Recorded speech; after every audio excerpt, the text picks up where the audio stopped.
Hello and welcome to my YouTube channel. My name is Carrie Ann and I'm so happy you're here.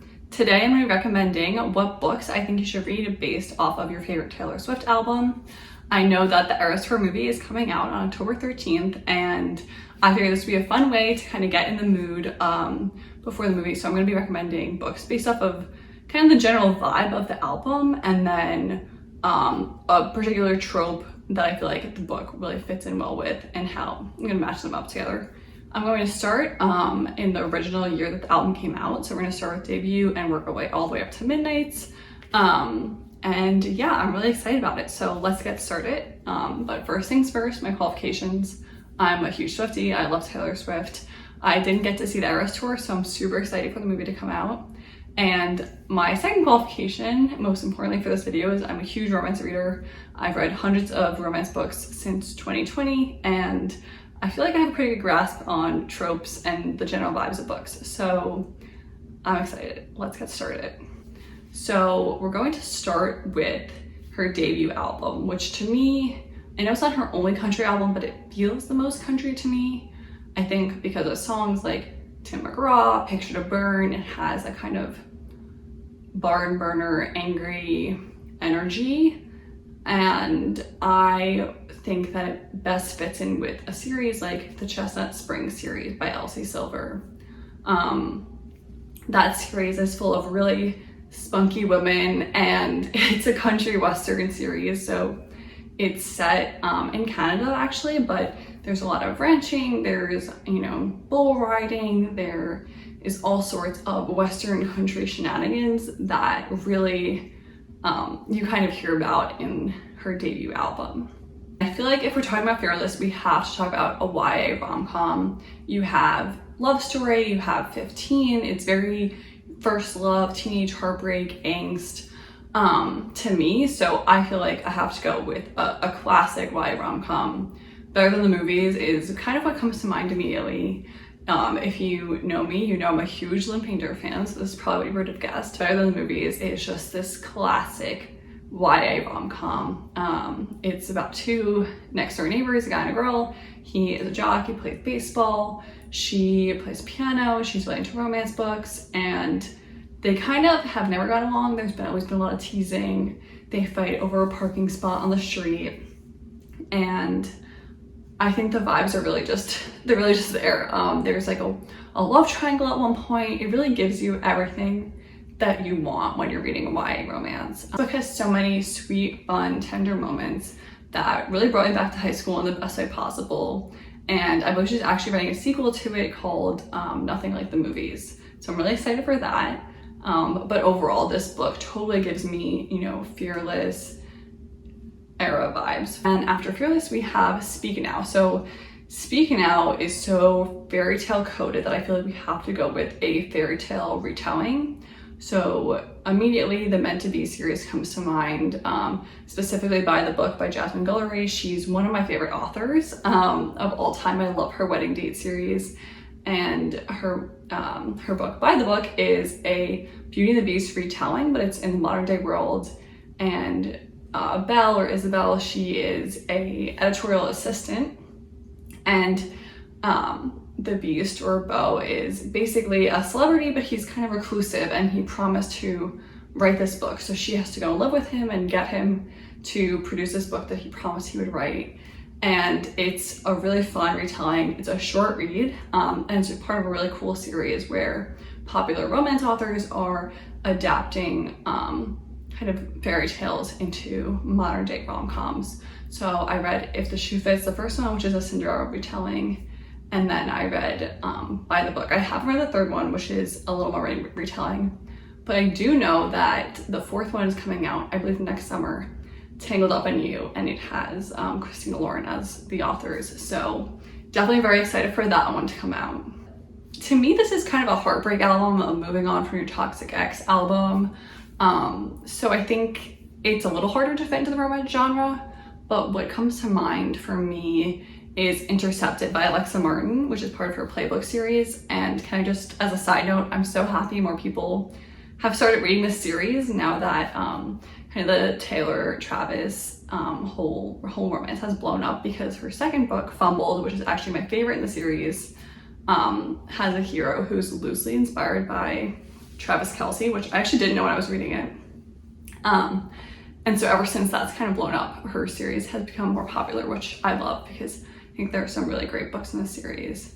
But to me, Intercepted, the first book, is the most like the album read because the main character, she's in a relationship with kind of her high school sweetheart who's playing professional football. And they're together at the start of the book, and it's clear it's not a great relationship. And eventually she breaks up with him and starts seeing someone who has recently popped up again in her life. They had a one-night stand several years ago. And so it has those like angsty breakup vibes in it, but also has a really happy ending, something you can really be rooting for. And so I think for that reason, it's kind of matching the energy that Red has. Okay, next up, we obviously have 1989, which I'm really excited about because obviously the Taylor's version of 1989 is coming out soon.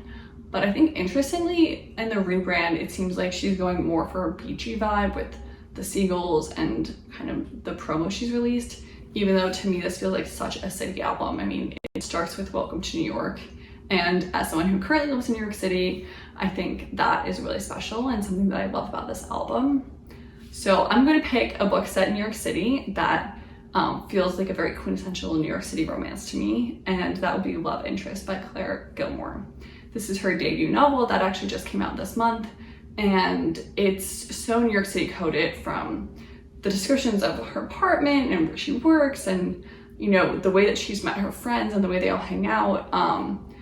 It just screams New York City to me. It's almost like an extra character in the book, and I think for that reason 1989 is just the perfect pairing with Love Interest. When I think of Reputation, I immediately think of the Fiancé farce. This book, I think I'm cheating a little bit because I believe the author has actually come out and said that this is kind of the album she most closely associates with the book as well. So drawing some inspiration from her, but it really, to me, they do go hand in hand. So in this book, Tansy is a bookshop owner, and she has told her stepmother that she is seeing someone, even though she's not, and she just draws the name from the romance book cover model. Her name is Gemma, and she tells everyone that she's dating Gemma. And when it comes to light that she's maybe actually not seeing someone and Gemma shows up, she lies for her, and they go through this whole farce of, you know, pretending to be engaged even though they've never met before this moment. And it's really just a hilarious, lovely, heartwarming story that I simply devoured in like 24 hours. And yeah, I cannot recommend it enough, but the Reputation vibes are there because they both kind of are in their era of like not caring about their reputation anymore. They need to like learn that lesson for themselves. And I think there are definitely moments that really kind of strike with all the different songs. So like the edgier songs, the sweeter, softer songs, like it really is all there. I don't want to give too much about the book away. But I think if you read this and then listen to the album from start to finish, you'll find a connection to almost every song in there, I think. To me, Lover is kind of about enjoying the sweet, mundane moments with someone you love. And so I think it's about learning to appreciate, you know, the little things in life when you're doing it with someone you love by your side. Even if it's a quiet, simple existence, it can still make you so happy. And really no one does this better than B.K. Borison. I think all of her books are so swoony over the simplest things, like cooking together in the kitchen or unwinding after, you know, a full day of work.